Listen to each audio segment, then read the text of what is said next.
ये कहानी है दैत्य दंभिकासुर और महान राजा विक्रमादित्य की। दंभिकासुर एक ऐसा दैत्य था जो जवान और सुंदर औरतों को अपनी गुफा में उठा ले जाता, उनके साथ खेलता। जब उसका उनसे मन भर जाता तो वो उनकी जीवन लीला समाप्त कर देता। वो जिस भी राज्य में जाता त्राही त्राही मचा देता। कोई भी राजा या अन्य शूरवीर योद्धा उसका कुछ नहीं बिगाड़ पाते, क्योंकि दैत्य दंभिकासुर को देवताओं से वरदान प्राप्त था कि उसे बल से नहीं बल्कि बुद्धि से मारा जा सकता है। जो कोई भी उसे बल से मारने का प्रयास करेगा वो पत्थर का हो जाएगा। दंभिकासुर की मौत का रहस्य छुपा था उसकी 7 गुत्थियों में, यानी उसके 7 सवालों में। पर उसके साथ युद्ध करने वाले किसी भी राजा या शूरवीर को ये रहस्य मालूम नहीं था। इसलिए जब भी कोई उसके पाप कृत्य से दुखी हो उसके पास जाकर उस पर हमला करता तो देवताओं के वरदान स्वरूप वो पत्थर का हो जाता। हर तरफ दंभिकासुर का कहर मचा हुआ था। पत्थर का हो जाने के भय से कोई भी उसे रोकने का प्रयास नहीं करता।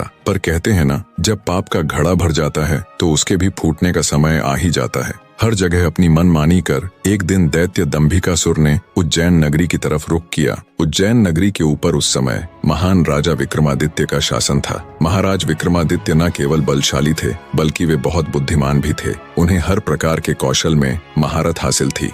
उन्हीं दिनों में विक्रमादित्य की नगरी उज्जैन में एक धनी साहूकार रहता था। साहूकार के 2 लड़के थे। बड़े का नाम महेंद्र था और छोटे का लखन। बड़े लड़के का विवाह तो साहूकार ने कर दिया था, पर छोटे बेटे का विवाह करने से पहले ही वो ईश्वर को प्यारे हो गए। पिता के गुजर जाने के बाद कामकाज और व्यापार संभालने की सारी जिम्मेवारी दोनों भाइयों पर आ गई। दोनों भाई दिल लगाकर कारोबार संभालने में लग गए। दोनों भाई जब काम कर शाम को घर आते तो दरवाजे पर खड़ी महेंद्र की पत्नी अपने पति को दाएं हाथ से लोटा भरकर पानी देती और बाएं हाथ से अपने देवर लखन को। एक दिन लखन ने सोचा, भाभी हर रोज मुझे बाएं हाथ से पानी पीने को देती है, आज मैं उनके दाएं हाथ से पानी पीऊंगा। शाम को जब दोनों भाई काम से लौटे तो लखन अपनी भाभी के बाएं हाथ से पानी पीने के लिए अपने खड़े होने के स्थान को बदलकर अपने बड़े भाई महेंद्र की जगह पर खड़ा हो गया और बड़ा भाई महेंद्र उसकी जगह पर खड़ा हो गया। लखन की भाभी जब उनको पानी देने के लिए आई तो उसने एक हाथ को दूसरे हाथ के ऊपर से करते हुए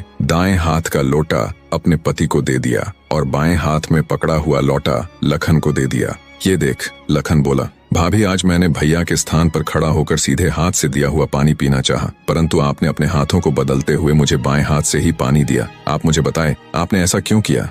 लखन की बात सुनकर उसकी भाभी ने उत्तर दिया, अगर तुम्हें सीधे हाथ का दिया हुआ पानी ही पीना है तो तुम भी अपने लिए सीधे हाथ से पानी पिलाने वाली ले आओ। भाभी की कही हुई बात लखन को चुभ गई। वह बिना पानी पिए ही भाभी से कहने लगा, ये लो तुम अपना पानी का लोटा और मैं यहाँ से जा रहा हूँ।